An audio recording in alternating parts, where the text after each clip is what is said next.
Welcome to Elementary Summer Reading Adventure Begins at Your Library for June 25th, 2024, Part 2.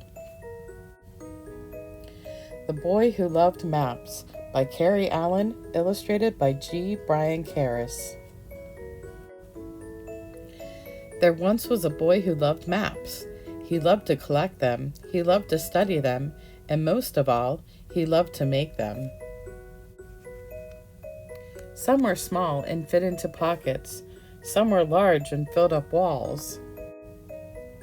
He drew cities with their grid-like lines, and countries with their squiggly borders, and continents that held them both. He made maps of the faraway places he dreamed of going to, and of the places he'd read about in books. Everyone called him the map maker. One day, a girl came to see the map maker up in his treehouse. "Can you make me a map?" she asked. "Of course," he replied. "What of?" The girl thought a moment, then smiled. "I'd like a map of the perfect place, a place that's toes in the sand wrapped up in a towel warm." The map maker checked his globe and drew a map of the warmest place he could find, with its sunny, sandy beaches. The girl studied the map, then shook her head. "This is nice," she said, "but it's not the map I need. It should also be an X marks the spot map of a place with spectacular treasures and all the best hiding spots for them, little saving spots, big surprise spots, top secret tucking spots." Toes in the sand warm with treasures and hiding spots? The map maker was perplexed. The map maker looked at the maps on his walls and traced their snake-shaped roads with his finger. Near his globe was a map filled with castles. "Castles have treasures and hiding spots," the map maker told the girl. Did she want a map of land dotted with castles? "Sounds interesting," said the girl, "but it's not the map I need." Not one to give up, the map maker asked even more questions, and the girl answered them all. "It's a place where I can zip like a dragonfly, and it smells like my birthday and the first day of school and a Tuesday all at once, where sunshine finds me even if I'm not outside." Now the map maker felt lost. He was certain he did not know any place that was all of these things. He knew he must be searching for a distant land that had not yet been charted. "I think we need to go exploring," the girl suggested. "I do like adventure," said the map maker, and he gathered some of his favorite maps and his map-making tools and packed his backpack. He was prepared. "Ready?" he said. "Ready," said the girl, who hadn't packed a single thing. "Tell me again what we're looking for," said the map maker as he took his new friend's hand. "Some place where sunshine can find us," she whispered, leading him to the library. Together they pored over books in the glint and gleam of the morning. "But it also needs to smell like my birthday," the girl said. Then she closed her book and steered the boy out the door and over to the bakery. Before the map maker could even think of another question, the girl had scarfed down her treat and was off. "And it needs to be a place I can zip," she said. Then she raced the boy to the park. Together they hopped from rock to rock and flew on the swings. The map maker was mystified. Maybe he should just give up, he thought, as he followed the girl up a path that led to a small house. She opened the front door, tucked her library book into a basket, and added a rock she'd found at the park to her collection on the windowsill. The house glowed in the warmth of the firelight.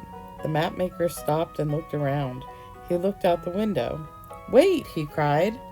The map maker had collected maps of all the countries in the world, and maps of all the places he had never seen.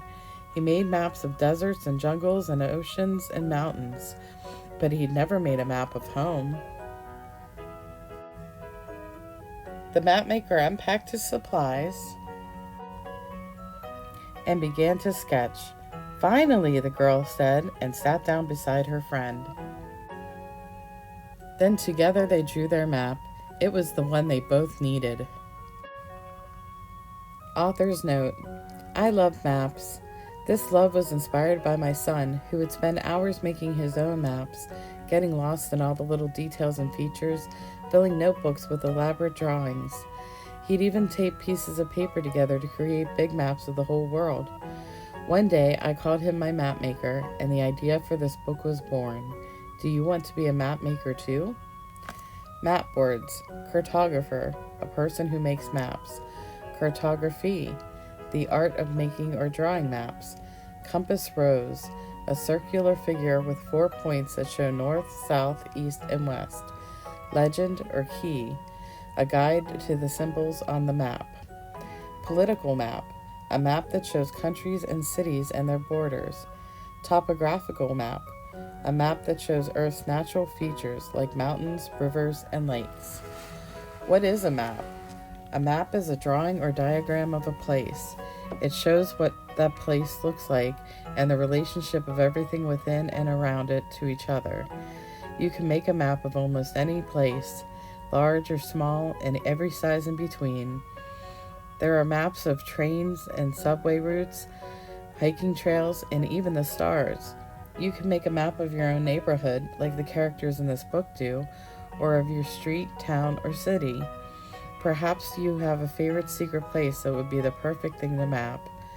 Maps evolve. If you look at old maps, you'll notice they look very different from maps today. There are many reasons.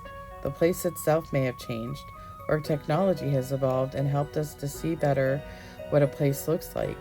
Printing methods have improved, and map makers have changed too. Like all creators, map makers bring their own culture, experience, perspective, and biases to the creations.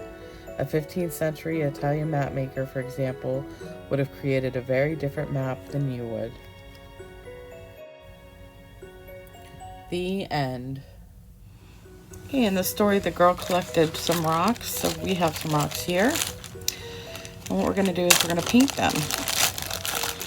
So swatch your rocks, and then you'll need paintbrushes and acrylic paint. I have blue, red, black, and purple. You can have as many colors as you'd like. So what we're going to do is we're going to go ahead and paint the rocks and make this one look like a ladybug. So I'm going to put some red paint on it.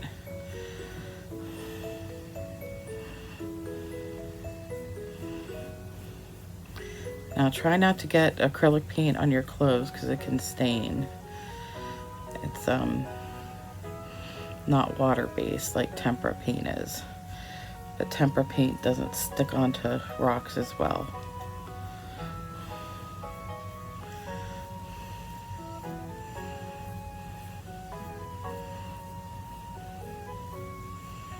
But acrylic paint does dry pretty fast, as long as you don't put it on too thick. So there's that. I'm going to work on this other one. I'm going to paint it blue.